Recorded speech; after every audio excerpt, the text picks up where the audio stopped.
Huion was very kind to send me their latest Kamvas 22 Plus. I've been using the previous model of Kamvas for a while and never had an issue. I was very happy I could try the latest version, which has improved screen, fully illuminated. It has higher color gamut than previous version.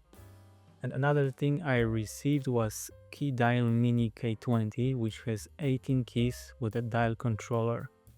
It can be used as one-handed keyboard by setting up functions for each key and key combinations.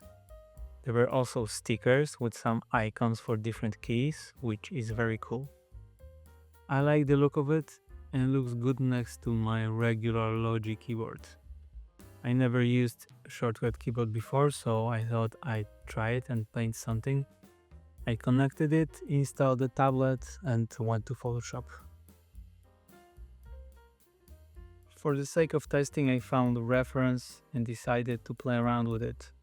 I was familiar with Kamvas. The only thing I had to do in the beginning was the color calibration. I had to switch some shortcuts and I was ready to go.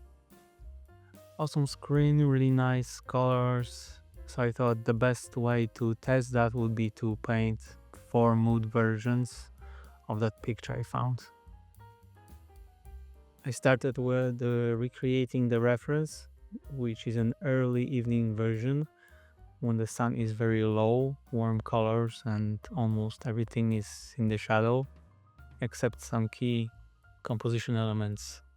That's why I like the reference. It's really simple and readable. The golden hour light, I guess it's golden hour.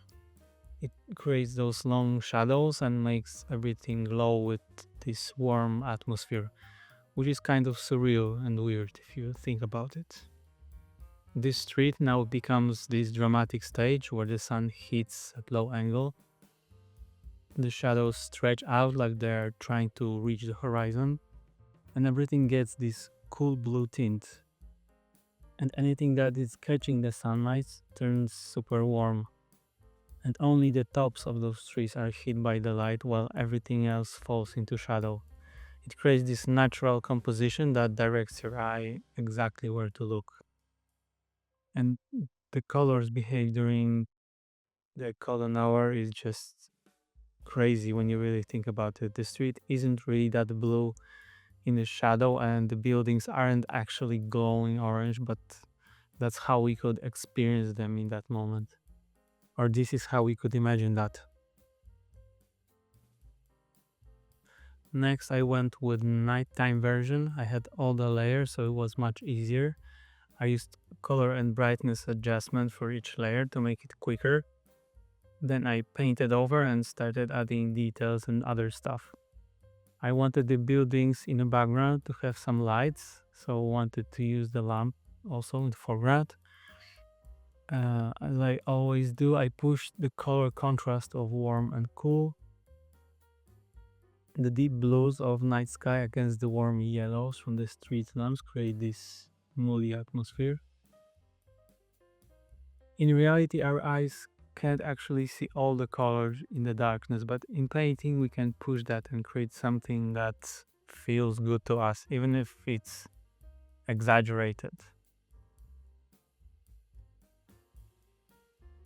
Then I work on cloudy day, the diffuse light, the moment after rain when everything has this clean washed quality to it.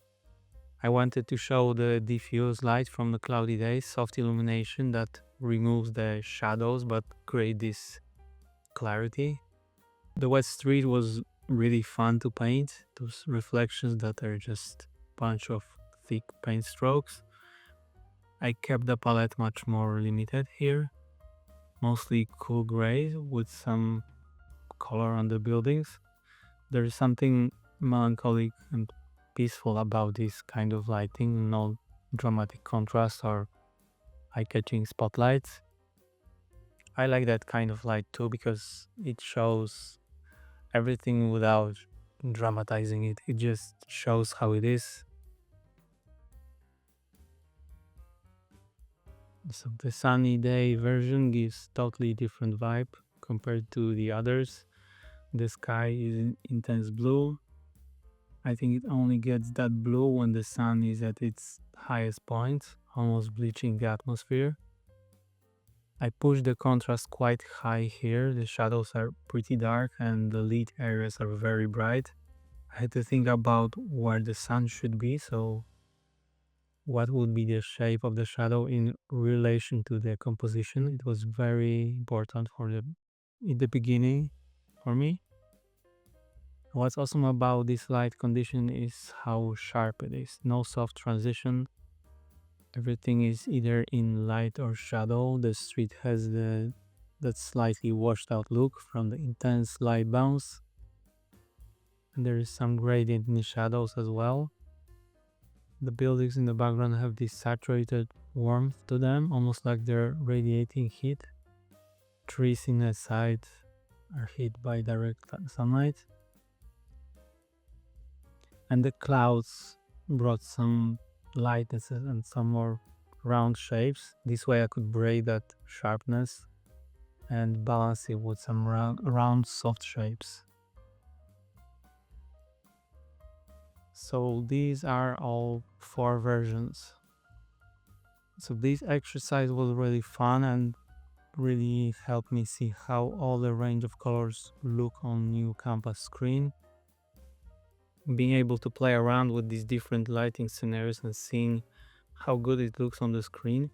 The Keydial Mini can really speed up the workflow too when switching between different brush settings and making color adjustments. And Canvas 22 Plus is a really good tablet for the price. I think it hits that sweet spot where you're getting professional level features without paying a lot. The screen size gives enough room to work comfortably without taking over your entire desk. And if you're on the fence about upgrading your setup, this is definitely worth considering.